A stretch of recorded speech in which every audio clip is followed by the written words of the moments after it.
Hey y'all, it has been a minute um, for me. I mean, you see the timing when I put out these videos or not. But it is almost 5 a.m. Eastern Standard Time. I just got my son back to sleep and I got inspired to do this right now. And there was just a series of events that occurred within the last 48 to 72 hours that is making me really want to do this right now. So, hi, this is Serena J. Payne, and welcome to Behind the Music. This is He Will Make a Way. So, I think the funny thing is about this one is that I was like, oh, this is going to be the easiest song to make this behind the music video for. Like, this is gonna be a piece of cake. He will make a way. I mean, it's pretty generic. You know, just talk about how God makes a way in your life, you know? You have a story, right, Serena? You have a story that you can drudge up and share and make it an impactful video. But God didn't have a part of his plan, and in this case for this song in particular. And the fact that moments leading up to just me recording this right now, he even shared more revelation of how he was making a way for me to make this video. He was making a way for me to be a part of people's lives, and that he made me see that I matter. Even then, I didn't think I really had an influence or an impact on people, or it wasn't that much. Because to me, I was like, I don't think I'm that funny. I don't think I'm that beautiful. I don't think I'm that, charismatic to have people want to hang out with me in like large groups or crowds or things like that. Because I was a very one-on-one type of person. If you know me and you've been friends with me, I prefer to be on a one-on-one conversation. If you noticed on the track record, we probably had a deep conversation if it was just the two of us, or maybe two or three of us. But I had to be very comfortable. I had to let my guard down. I had to relinquish my anxiety that I have when it comes to talking with other people. But I just didn't understand my influence until, like I said, about 48 to 72 hours ago. In the different areas of my life as I've grown and just had more life experiences. So He Will Make a Way. This song was written in 2014. I wrote it down in March 9th, 2014 is when I wrote this. So that was the spring, was it coming out of winter into spring of my senior year of high school. And if I can think back, there's a lot of decisions that needed to be made during that time. I think by this time I was already accepted to Berry College. And I think I had already made my decision that I wanted to go to Berry, which is in Rome, Georgia. And I was from Pennsylvania. I am from Pennsylvania. And so that was a ways away. It was a big choice to make, to just up and leave everything I ever known, my friends, my family, and to travel somewhere new. My aunt at the time, when she was living in Georgia. And so I felt that I had an anchor there that I could lean on and connect. She was amazing. And I was like, I think this is going to be a great decision. She came with me to see the school. And it was a very happy time, I think, at the time. But maybe when I wrote this, I can't remember exactly, but I know there's just a lot of decisions. Senior year, you're just trying to figure out how you're going to part ways with a lot of things that you've always known. And it's not easy.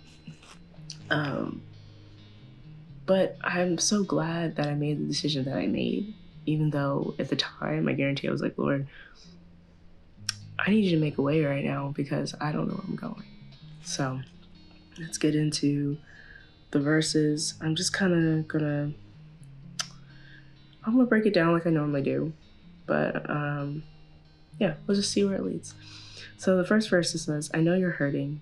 I see the pain in your eyes. You tried to mask it, but you wonder why you even try. You need to have faith in our God. Trust and remember that. The thing is, so I'm going to talk about these, like I said, these 48 to 72 hours of things that just kind of made this impactful to do right now at this time. I was listening to, which is funny how it all links back to me making this decision my senior year to go to Berry College. So let me give you a little backstory. So when I was at Berry, I met a woman called, her name is Pam, Miss Pam. She led a Bible study. It was called Prayer and Share. It's still going on to this day. And since I've graduated, she has maintained contact with all her, she calls her spiritual daughters. And I'm honored to be one. And she made a point to connect with her spiritual daughters long after they're gone after Berry, which she would do what she calls these alumni summer sessions. And it wasn't always in the summer, it was throughout the year, but I happened to catch this one. And one of, I think I can say this at least, one of her favorite speakers is Priscilla Shirer, because we have done so many studies from Priscilla, and she is such a blessing to women and to this earth, and I would be so honored to meet her.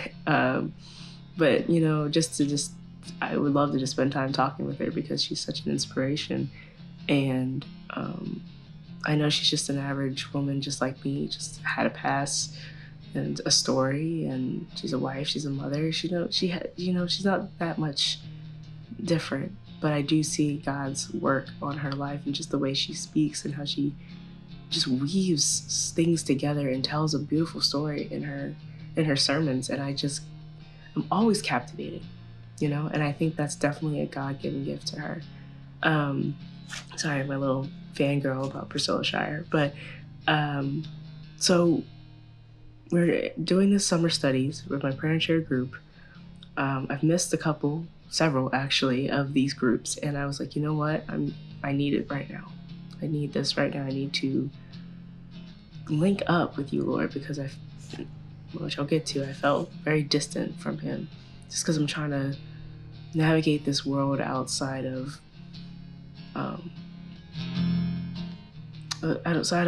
you come from being a child and you go on living life, and now I'm a wife, I'm a mother now, and you're just still trying to navigate life and how you can be the best version of yourself. And then also in that, how do you honor God? And you don't get a lot of examples on how to do that in this life. And then you also don't want to have this judgmental and haughty view of yourself. You're like, oh, I'm just so holy. And I'm like, no, because I'm not. I was like, I'm not perfect. I mess up all the time. And so I have, living with that, growing up, it's just real easy to just want to push away the faith that I grew up with because it felt that I was being judged by my own thoughts because I was judging my other thoughts for what I was having, for just being human. Anyway, went on a little tangent there. But anyway, for this study though, Priscilla was talking about Naaman, which he's first mentioned in 2 Kings, and then he's mentioned again in Luke by Jesus when he's saying Naaman was a leopard. And so the way Priscilla set up her whole story was pretty much a summation. She was like, had all these accolades, and then at the very end of all the accolades, they were like, and he was a leopard. That was his ailment. And so when I look at my song and saying, I know you're hurting, I see the pain in your eyes, you tried to mask it, but you wonder why you even try. So the way that they were, as Priscilla described it in her sermon, and then when we went to discuss it yesterday with Prayer and Share, it was like, these ailments that we hide. Now, in this case, leprosy turns out can remain dormant for several decades, and you may not see the physical manifestation, which is a skin condition, but you can feel it internally. And it turns out, I learned this yesterday, that if you had leprosy, you can get injured and not even know you were injured. And then what would happen and cause skin lesions and everything is that it would get infected over time, and then it would just, I know how infection works. It can infect your entire body, and start shutting down parts of your system until you can't function anymore. But what stuck out to me, she was saying he was a functional leopard. And then it made me think, I'm like, well, I can be a functional person who has depression. I was like, I have depression and anxiety, but I can be functional to the point where people may not know that I'm struggling with all of this emotional things in the background. And so I know you're hurting. I see the pain in your eyes. You try to mask it, but you wonder why you even try. Like that is just so big for me to write this at that age. I hadn't even turned 18 yet, because my birthday's in May. I was 17 years old when I wrote that line. But I saw something. Maybe it was my mom and my dad. They were hurting because they're like, their firstborn is going off to school. She's going off to college, she's going off to be a woman, and now becoming a parent. They're like, oh man, I hope I trained her well. I hope she knew all the things. I hope I taught her as many lessons as I can. You're just kind of reeling probably. And I probably saw that they were hurting. I probably saw pain in their eyes. And I was also probably hurting because I was like, I'm about to leave. And I love them, but I also know I need to go.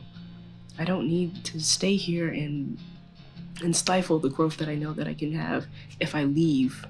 And yes, I chose to leave far because I was like, I'm very tethered to them right now, and I think I need to grow and learn, and I might have to have some good life experience, bad life experience. I might need to bump my head a couple times, but I also need to know that God still has me, and I need to go out here and do the best that I can do. And so I bring it back. It's like, you need to have faith in our God. Trust and remember that. And then he goes into the chorus saying, with God, all things are possible.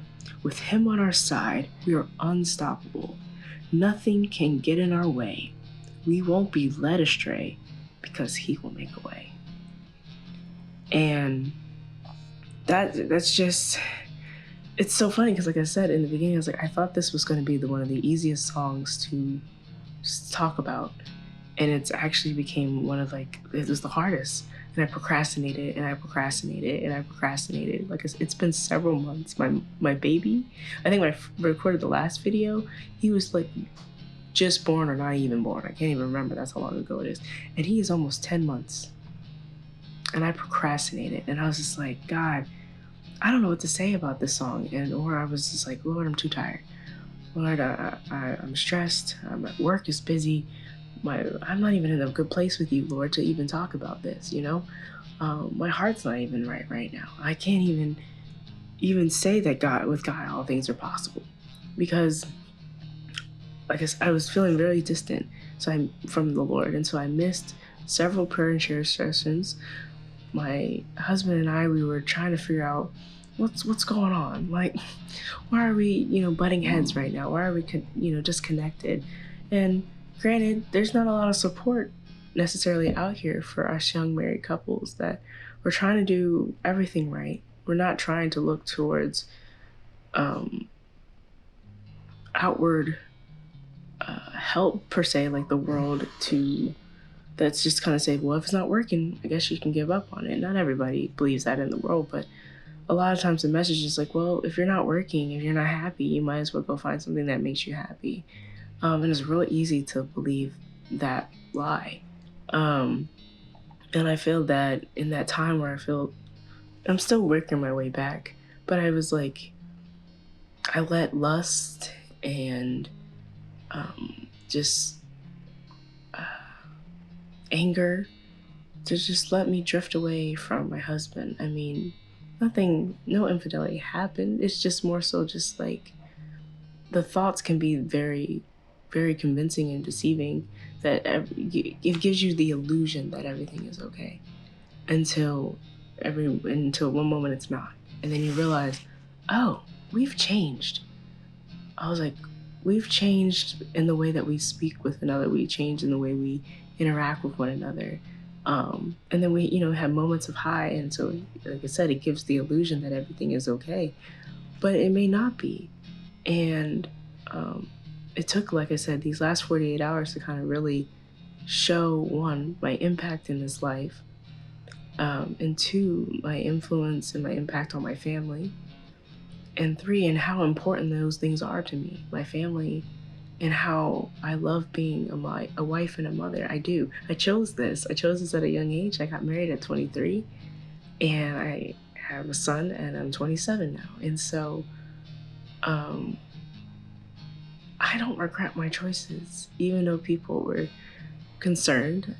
I was like, wow, how are you gonna get married so young? You have so much more life to live. And I was like, that's true, but why can't I share it with this person that I love and that I want to grow with him? I want to grow old with my husband. And Lord bless us to become parents. So now I get to grow old and watch my son grow. And I'm so blessed and excited, and I don't know what God has in store for our lives. But I'm excited about it. And I know that with God, all things are possible. I mean, there was a time where I thought I wasn't going to have children because of medical issues. And I was just like seeing him and just blown away. And so I think what first started this, like I said, these 48 to 72 hours, when we get there, trust. I'm sorry, it's going to be a long video, but there's a lot that I wanted to explain and express because it's been so long, and I miss you guys. And I also miss just being able to just bare my heart, and I'm getting more comfortable. I feel like the Lord is like, you have a gift that you must share. Like, you're going to keep running from it, and you're just going to add time where you could have been ministering and sharing your gift and sharing your word and sharing your thoughts and feelings from what I've shared and told you. Sorry if you hear my dog in the background, she's itchy. But again, shaking out. So, but yeah, and I'm like, I feel like I keep running away. I'm like, okay, there's no need to keep running. He's making a way for me right now to just share. So I'm sharing. And so, I said, to see my sphere of influence, I went to yoga on Saturday. I've been going to yoga for a couple weeks now, every other Saturday in the park, and it's been wonderful. I had that time to just kind of meditate and to pray and to just feel at peace because life has been so hectic. I work an hour away. I have a very stressful job, but I love it at the same time. I'm surrounded by good people, and I think that's amazing. But it's still a toll to make that drive, to be away from my son, to be away from my husband. Most days of the week, we work 5 days a week. I was like, so where am I going to be with my where's the time to be with my family? Okay, after I leave work or before I go to work. And a lot of times I'm exhausted, and like, how am I supposed to get that energy to push through, to spend time with my husband and to spend time with my son? So I was like, you know what, I'm going to go make at least something constant. I'm going to yoga. So I went to yoga every other Saturday, and I was inviting people because it was just so impactful for me. I didn't understand why it was so impactful. I just knew that it made me feel good afterwards, and it made me feel good because I got up, had the intention to go and just be in my yoga practice, and I was so happy. And so I kept inviting people. I was like, I do yoga. Come join out. Come on. And so this past Saturday, almost everybody that I had invited, that opposed to the two people that I went to initially, because I know how their lives are crazy, but I was inviting other people that had yet to experience it. And I've been inviting them, and then finally everybody was responding, and I was overwhelmed and elated at the same time. But I was like, oh my, how am I supposed to be here with everybody and I don't want to leave people alone, and I don't want them to think that I didn't care about them, or, you know, however, it all worked out. So at the end of the practice, everyone said they enjoyed themselves. We all kind of convened together in the park, and I looked around the circle of people and I was like, these people are from all different facets of my life. Like, there's not one person that came from the same sphere. I had a person that I worked with, I had a person that I went to school with, I had family, I had another friend that I just made not too long ago. And it was just like so beautiful to see that. And it's like me and my husband are in this sphere of influence that my husband would have met some people if I wasn't being the person who I was, and I wouldn't have met the people that he knew if he wasn't the person he was. And then us together then has created this beautiful family unit that I'm seeing people gravitate towards because they see how genuine we are, and we try our best to be as authentic as possible because we find out it's too much work to be anything else. It's too much work to be out here faking life, people. It's way too hard. It's way too hard to upkeep that. And that's where it's like, why are you trying to mask your pain? I'm going back to the first verse because it's just so key. It's so key. And it's like, don't mask it. Just realize that nothing can really get in your way if you just trust God. And you just trust that everything's going to be okay. You don't know how it's going to play out in the long run. You don't know how all these people that I said that I looked and I saw, all our lives intersected somehow because of a master plan that I don't even see, that no one sees. But that he makes a way for us to get there. And that's what's amazing about it. And he's there with you. And so I'm going to move into the second verse, and I'm just going to go right to the bridge. And then we're going to make this, we're going to just keep following this. So it says, I know your struggles seem to be tying you down. You look around for an escape, and none can be found. Cast your cares upon the Lord, and he will give you rest. Just have faith and remember that. And then it goes back into the chorus, with God things are all possible. And then we go to the bridge and it says, I know God has a plan. Since I am still here, I have yet to fully understand. But I know I can do all things through him. That little smile was like, wow. I just talked about the plan and how he has things orchestrated. And that's the thing. I didn't know that this was gonna impact me the way it did, until I'm freaking out over here. Hold on, sorry, bear with me. Until I started reading my own words that I wrote almost 10 years ago, and how relevant they still are today. How relevant. The relevance of this song in my life right now is insane. And that's why I woke up because my son was coughing and I couldn't sleep, and I woke up and I was like, I need to take care of him. And then I'm holding him, and I'm like, I realized that now is the time to make this video. Yeah, like I said, it's gonna be a long one, but I'm like, the impact that these last 48 to 72 hours had on my life is so important to me that I was like, I need to share. And that the fact that it aligned with this song at this very time frame in my life where I felt that I was so far from God until I came back to him and realized that he was still here the whole time, and that I also wasn't as far as I thought I was. That his spiritual light is still inside me, even though I get confused and not knowing what to do next. He's just like, if you just give that to me, daughter, I am here. I am right here. And I don't know who needs to hear that, but he is right here. He hasn't left. And so he knows the plans that we have, and he knows everything. And that's what's just so beautiful. But then it also is like, how can he know everything and allow bad things to happen? And that's when I'm like, you're not gonna know everything. You're not gonna like everything that God allows to happen to us and to you and I. We're not. It's just, you're not, because we also don't see. So the other part of the story that Priscilla was talking about was the servant girl that was Naaman's wife. Naaman's wife's servant girl was the one that told Naaman and his family that he should go see the prophet Elisha. I want to say I got that right. Saying that he could heal him from his leprosy. And then in the story in Luke, where Jesus is bringing back that story, he was like, only one person was healed of leprosy, even though many had the ailment. Only one, Naaman the Syrian, was the one that was healed.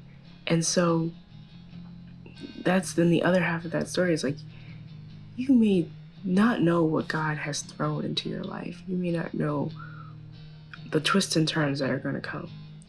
But he's just like, I have a plan for you even in those twists and turns. You being here,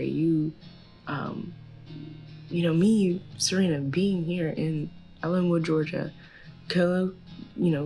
being at a job that I love and being near people and my friends and my family that I've, in the community I created here, I have an impact here right now, but I also had an impact when I was in school. I had an impact when I wrote this song, or when I was in high school. I had impact, throughout my entire life, not knowing me being who I am has affected other people. And I think I saw more of it when I started writing my music and sharing my music.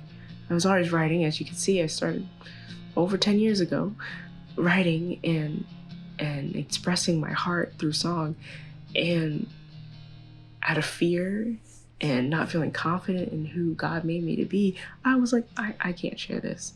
And then there was other opportunities. He would always make a way for an opportunity for me to share my faith or to share my story. And that's really what I think.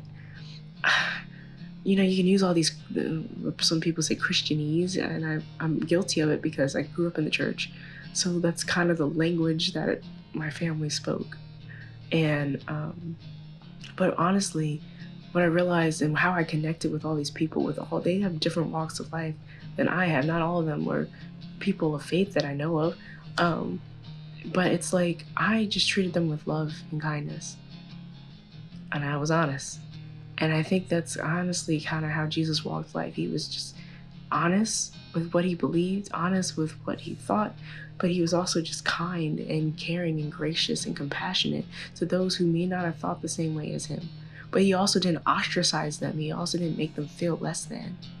And that's what's just so beautiful about Jesus. And a lot of people do have a wrong misconception of Christ because of the church.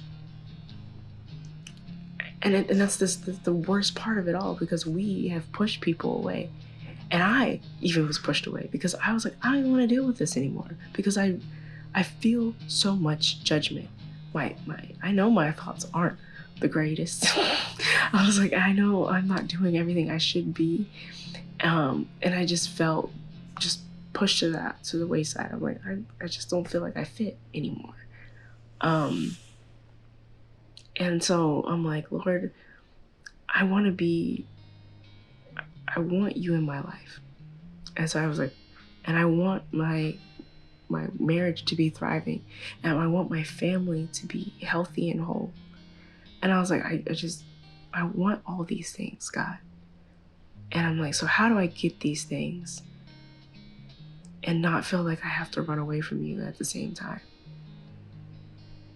And that was just impactful, and I'm still figuring it out. Because like I said, this revelation is so fresh, it's so new. But I want to leave with this last kind of illustration, because it blew me away. And so I used to run track in high school, and was I the greatest? No, but I could run pretty fast. And there was times where I got to be on the 4x4 relay, not 4x4, but 4x1. That's how long it's been. 4x1, where there's 4 people and you run 100 meters around the track, and then eventually the whole track is 400 meters. So you make your way around, passing this baton.